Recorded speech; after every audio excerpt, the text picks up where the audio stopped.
Good to go here. The last game, our champion performances, players of the game, defense, Sean Riggins, I think 3 tackles, a pass breakup on third down interception, playing great as a true freshman. Really challenged in that game too with some speed, good players, great performance there. Several defensive guys played well, but he was our champion player. No one on offense. Guys battled hard, but again, competitive plays, didn't make enough. Got to keep getting better there. Very, very good defense, but got to play better. Our specialist player of the game, Joseph Gideon, really moved different things in the kicking game. 2 really good punts inside the 5. I think last year we had 1 snap for the season inside the 5. I think to date we've made the opponent snap 11 snaps inside the 5, so that's been nice. It's several times we're pinning them deep. Got to hold them down there and flip the field. One of the times we held them down there and they punched out to 30 and the kid had a 52-yard punt. We got it back on the 18, so we pinned them down, but then with their punter, they flipped the field on us. We had some really great scout looks last week. I think one of the reasons our defense played so well, we're getting an awesome look. It started Monday. We got to get a good go today. We talk about our team getting deeper, and sometimes that means your scout teams and your freshmen. You know, a lot of those freshman receivers aren't playing, but they're giving you looks and to get the speed that you need when you're playing the upper-level teams, and it's been outstanding. We had Xander Diamont was our quarterback for him last week because of the nature of what they do at Ohio State. And Ricky Brookins and Alex Rodriguez. Those are 3 old guys, a couple walk-ons that earned scholarships. All 3 of those guys are guys that travel and play for us, but they did a great job at the attack look last week, and Alan Stallings on defense. Game itself is, we played strong. It was solid, but a lot of respect for Ohio State. That's a really good team, very, very talented in structure and scheme, and they're really good. It's an outstanding team. We had some mistakes, and you're always going to have some, but we had some critical mistakes that would, in a really strong opponent, haunt you more than, not that you're ever going to be perfect, because you're not, the game's not, but your margin of error is pinched a lot. A turnover inside our 10 by Richard, not protecting the ball, one hand on the ball, really not moving fast, getting rid of it, put him in a better situation, gave them an easy score. Kickoff return when we made it 17-10 inside the 10. So we gave them 2 easy field positions. It'd be great to see our defense respond home to the field goal. They did get put in 2 tough spots. That's 14 other points. Twice we had the ball on the 4-yard line and didn't score. One situation we're running it, one situation we're throwing it, and didn't score. So you got it 1st and goal. We had it 2 or 3 times on the 35. One time we had on the 30, I think 35 had a delay, or 37 had a delay. 35 had an offside, and we pooch punt, sky punted. So we had 10 yards of non-aggressive penalties that ended the drive with a delay. Matter of fact, on the delay, Richard had 6 seconds to get the count off and just didn't see the clock. Got lost in time. Thought he played well, but it's the first time he's played quarterback since he's been here, because the stress of the arena and the stress of the opponent and the speed and the size and the windows, and that's the first time he's really played quarterback. He's taken some snaps and ran some plays, but that's a game where, and you can talk all the game situations you want, but until you're out there, and it is really, really loud and hard to communicate. And man, those guys are fast, and here's the windows, and you got to get rid of it and distribute it. So great learning situation for him. He played well, but can play better. Again, we played solid D. We keep improving. Our kicking game was pretty good, except for the kickoff return. So again, solid performance, but not good enough. Getting in the 4th quarter where we're playing with it. I think that team was winning games by an average of 49. We got a chance in the 4th quarter, even with the critical mistakes, to make it a 1-possession game at the 10-minute mark, and we don't. So we fought it and battled it, but we got to keep getting better. A lot of things we can improve. We've shown that. We're off to a good start this week. Nebraska comes in. I don't know if the polls are out yet because of the hurricane issues, and we send some thoughts to a lot of people down there. We got a lot of family and friends and players. Got family in North Florida, Central Florida, up through the Carolinas. We got a kid on our team from Charleston. So we send our prayers and thoughts. I think all our families are well, but that being said, that's delayed the poll. Nebraska was 12th. I would assume they're going to be 8 or 9 with a couple losses when that comes out. So top 10 teams coming in, 5-0. Really solid on offense. 3 guys running the ball for 60 yards a game, give or take. Both their tailbacks, newbie. I think it's pronounced Ozigbo, I think, if I'm saying it right. Fast, strong runners. Quarterback's running for 58 change, 59 yards a game. So 3 guys at 60 yards a game running the ball for 230, 240. And then Tommy makes him go at quarterback, throwing the ball live arm. So here's, much like last week, it's a really good running attack with good running backs. You add the quarterback into the run game, who's a very, very dynamic runner, and then he's throwing the ball really, really, really well. We've not faced these guys, but you see them from afar. Probably don't know them as well as like you know Ohio State, but there's some similar traits offensively with line play, running game, a great quarterback that can make a lot of plays, and speed in the perimeter.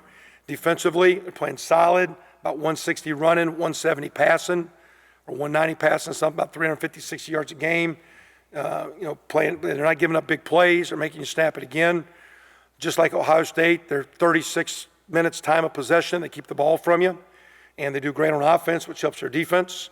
They're +4 in the turnover ratio, so they don't turn the ball over. They don't give up big plays. Got great combination on offense. So again, they'll be a really, really tough challenge. It's homecoming. I would expect the way we're playing. I thought the crowd last week against Michigan State 2 weeks ago was awesome. I know our kids, that crowd Saturday, it was awesome. Those guys and I've been over, that thing got loud Saturday. It got really loud, and it was really good. And I know it affects your team. I think our kids enjoyed it.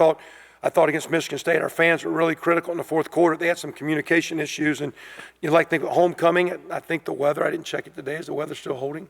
We'll find a reason between the weather or the highway, but you can put on a parka. You can come a little bit early.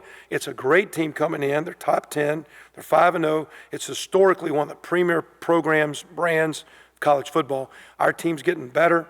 Our fans were awesome last time. I'd love a bigger crowd. I'd like to pack it up, fill that arena, get it loud, and go the distance, because it's got a chance, if we play well, to maybe be a fourth quarter game again. So a great opponent, great challenge. We just got to keep working to get better. Is it conservative play calling down there, or is it just not being able to match up when you get down there? In that game, early we got down there and we wanted to run it, not let them tee off, so we ran one on, tried to get a tempo run. We thought we could cram a couple and didn't. Then it's 3rd and 1, we throw it. So is that conservative? What's conservative? If it works, it's good. If it don't work, it's bad. So, we try to run it, we try to throw it. Those guys have only given up 4 touchdowns in 5 games, and we got 2 of them. They haven't given up a rushing touchdown yet, so it's tough sledding. Every play's challenging. That's a heck of a good defense. And we've had some blunders previously as far as not finishing. We've talked about that, and we can execute better. But that was a stout opponent, and you got to give a lot of credit to those guys too. And we can call some better plays. When they don't work, you should always do something else. But those, that defense, I think they're 2nd in the country in defense and 3rd in the country in offense. That's a good team. And at the same time, for us to win the game, we got to make it go. So whether that means pad level and running through trash, or when you execute a pass play that you get the route and you get the shot. We just didn't get it done Saturday. Credit to them. Is there any benefit to scheming and game planning against Barrett, 1 week and preparing for Barrett then preparing for Armstrong? Does it help in any way just to kind of have that back-to-back like that? Yeah, well, I don't know, because sometimes they see the way you do it. So they know how to maybe, or they see some things that Barrett did. And so I don't know, maybe you can ask Coach Allen that. I just kind of approach it one at a time. I do think, when you're playing an option team, if you see a back-to-back or a throwing team back-to-back, or there is some carryover. So there makes sense in that. But at the same time, in my mind, I like it when I see people that do a lot of stuff that we would do offensively. It's like, okay, look, it looks like they're, playing it this way or that way. Then you also got to come back and say, wait a minute, in our structure or in things we do, here's how maybe they're going to attack us. They might be doing this, but remember, we're a little bit different on O&D. So those are some of the chess match deals. But I would say Coach Allen would say a running quarterback back-to-back week, there'll be some carryover. And that's always difficult. Like say they ran the quarterback 26 times. I think their comments were, hey, the passing can always get a little bit off, and it was Saturday, and we were loading the box, so you include one more guy. And that's the benefit of when you can throw it, like these really good guys can, and you add the quarterback running threat, it makes the defense even more and more stressed. It's a much more difficult college football where you have to account for, the width of the field, the depth of the field, every player, and then every runner is a tough game defensively. I saw Rashard went, was shaken up a bit after, he caught the guy from behind on the kickoff return. But just physically, how did you guys come out of that game? Good. The last 2 weeks, the hardest we played and the healthiest we played. A little bit of hammer and the nail deal. When you're doing the hitting, our kids are playing hard and we're practicing right. And we're practicing hard without overdoing it. And our kids are strong. We've had some earlier injuries, but the last couple weeks we played as hard as we can play. We played some physical teams, and we're matching the contact version of it, and we're coming out very, everybody's going to get a couple. There'll be a bump or bruise, but we've been It's Big Ten East football, and we've trained for that, and I think our team's up for that. Any update on the earlier injuries, anything new? Yeah, I know Feeney's doing more. We'll see if we can get it back. Jake Robinson doing a lot more. Cole Guest is out there running at an ankle injury. So, I mean, we're no worse. Robert McCray got in that game. We got to get Camion going. We're not going to, you got to get going. And so we're no worse. And in some ways, we're probably stronger than we've been. He's in the academic center writing a paper last I saw. That's what he told me. He had a paper due today. Is he getting to the point where he can see some more? Yeah, he needs to. And I don't know. I mean, sometimes, like, I think we're, I listen to Ohio State guys, how they're playing, so many different guys in our world. Some of those young guys, or when they're coming off the injury, like Camion, when they're not practicing as cleanly as you want, what's the trust factor? And then because you don't have the trust factor, then you're overplaying some other guys. I think Divine's a better player if he doesn't get too many reps. I think he's stronger, faster. As good, as solid as he's been. And that's where we got to keep bringing Majette and Tyler and D. Williams into the fold. And, we've got Thornton back at receiver. Donovan Hill's been a little inconsistent. We got to get Ian Thomas coming along. We lost Fuchs, but Ian coming out there. We got to get Cam. We need a lot of those guys, and we've been talking for about a month. But I kind of put it on the coaches again yesterday. Please practice those guys more that you will get them on the field. Because quite honestly, sometimes it's just a trust factor. And that lack of trust can wear to fatigue and wear down when you're playing this game. And not this game, but when you're playing the season. So we just got to keep pushing them along. And I'm not discouraged by anything. I'd like to see, not Camion, I'd like to see several of those guys practice better. I think sometimes when you're a second and third year guy, you're not getting the snaps, you can get moody. A really good team, those kids are hungry and they're fighting. And as a coach, you got to reward them and get them on the field. As a player, you got to bail your coach out and not let him down. So, you keep the momentum and it keeps building. Talk a little bit about Ashawn and his progress through the season, and then him getting the first start of his career. He's very smart. Got a lot of traits similar to Richard Fant. Now, he's a little bit bigger and longer than Richard. Richard's very intellectual, very smart, and I think Ashawn's the same way. And I think with intelligence, sometimes you can play faster because you can see it, you can process it, you can anticipate. So for a young player, I think he's got a really good head on his shoulders. I think he's very level-headed. He is big and long, where he's a little bit, we've had trouble in years past. Our secondary's been a little smaller. We're a little bit better there. We're tackling better in space. We're playing with better leverage and keeping the plays in front of us. And like I say, as a young player, he's very, very mature. Same high school as Marcus Oliver. So that's a solid program, good bracket of football in Cincinnati, coming out of Hamilton High School. Again, very, very good high school basketball player, very good high school receiver, so there's good ball skills. Because sometimes, years ago in the games involved in high school where guys throw it a lot, but years ago, if a guy was playing high school DB, you wondered why. To me, it's hard to. If you're a defensive back and you're going to play in this league and you can't play on your high school basketball team, what's wrong? If you look at, no disrespect to other athletes in the school, but if you're a good enough athlete to play Big Ten corner or safety, you think you could be a good high school basketball player on the track team. Maybe be a guy that's a tailback, or you're catching punts. When you're watching a DB and he's never returning a kick, what is his ball skills like? So I think the best thing about it, Sean, is not only is he a good DB, but he came in as an all-around athlete. And the game's played in space so much, those guys got to be very acrobatic out there, as far as torquing and making plays on the ball. So very, very smart and a little bit longer, bigger guy. And I just think a well-rounded athlete that makes him, for a young kid, playing pretty good. So Tyler Green having a pass breakup too. You talk about a longer kid that is able to play some corner for you. Has he come along a little bit? A little bit. Now Tyler's a little bit different because he's more of a track guy. So it's more of that straight line speed. Where being from a DC area, like, man, why ain't you playing basketball? You're going to either DeMatha guy, right? Was that DeMatha, right? It's basketball school. I remember when I went there, I spent 30 minutes walking around. They ran me out. I was looking at all the posters of Morgan Wooten and those guys, all the teams, and going through when they're playing. Lou Alcindor back in the day. It was like I was on like in a who's who, like I was lost in a time warp. That was a great visit because they got this iconic old little. It was pretty cool.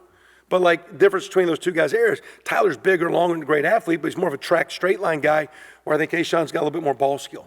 And the way the game's being thrown around, it's nice to be big and long, but you got to have some skill. And the more Tyler plays, the better he gets at. But Tyler grew up his mom was a trackster. She was a great track athlete. And so Tyler comes in as a long body, good speed. but maybe not as ball skilled as some other guys. But he's gaining on it. It's good to see. That was a big play. Anything else? How have you kind of evaluated the development of the offensive line in terms of just pass protection? Because there's only been one sack in the last couple games. And Yeah, and we've been challenged too. Those are good teams. I think we played two defenses that are in the top 20 in the nation in total D, of the guys. And Michigan State's not in there now. They're always structure strong. They've had some injury. And so, it's we're gaining on it. A little bit's Richard and putting it together and the ball getting out of hand. Some of it's the run game. So a little bit's kind of putting it all together. But you got those young tackles. I mean, you're sitting there worried about leg. I'm worried about Coy Cronk. That's a small town high school kid playing linebacker a year ago. And now you're playing left tackle in the Big Ten East. And so, you got to do some things to give those guys some tools so they can operate. It's one thing to draw a circle and say, you got him. But it's another thing to give him the tools and the resources and the way you put it together so that he can get the job done. It's one thing to have an assignment, but sometimes you got to put it together where they can function. Did those O-line guys kind of take it personal the first couple of weeks, giving up a few sacks? I mean, We talked about it because we take a lot of pride in taking care of the ball and taking care of the quarterback. And we weren't, and sometimes it wasn't their fault. But we just, it's just there's certain keys to winning. Like we got to run the ball better. The difference of the day was they were good enough that they could run for 290, and we were good enough to run for 99. And that was, we've come, but we've not come where, because sometimes it's tough sled and you still got to run the ball. And running's schematics, but running's talent, but running's also a mindset.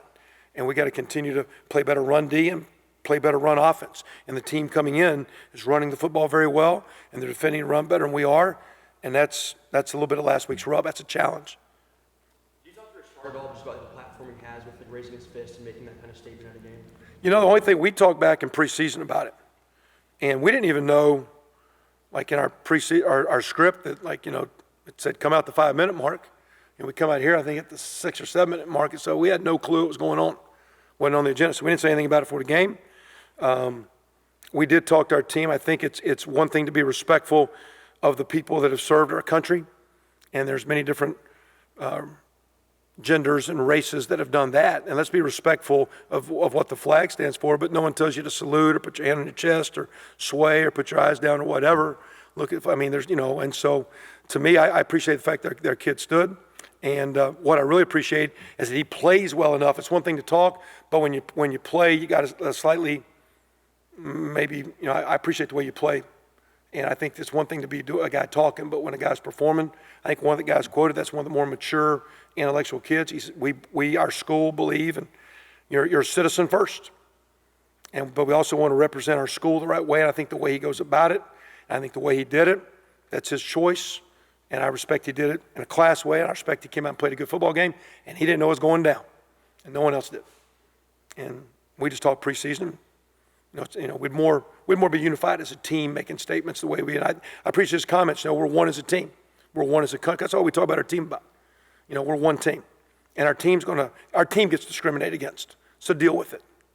We get positive or negative publicity, positive or negative calls, positive or negative crowds. Deal with it. It's life. You know what I'm saying? It doesn't hold you back. It's the reality of the world we live in, and that's how we try to coach our kids. You deal with it. And so again, it's where we're at, and the best thing I like about it is we talked about it months ago, and that happened and went on. That was good. What else? Anything else? Defensively, before you talk to Coach Allen, who's doing good, the best thing defensively is the kids are playing hard. So as good as Tom's doing, it's the same players. So it's a credit to Tom, but those same guys are the same guys making tackles, covering, getting after it, because you got a bunch of guys. Matter of fact, you lost some key guys up front. So the best thing going on defensively, Coach Allen's doing a great job of leading that defense, because you guys didn't want to talk defense today. He's coming up, and they're doing well. That was a good challenge today. It's got to be better. He'll tell you that. The best thing about the defense is what the kids are doing. Coach is doing a great job. His staff's doing a great job, in my perspective. But he'll tell you the best thing, those kids are playing hard, and those kids had to make that choice. And that's a credit to him. It's a credit to those guys. So I appreciate Rashard and what those defensive guys doing, the way they play, because that's the real impact they're having. All right, guys.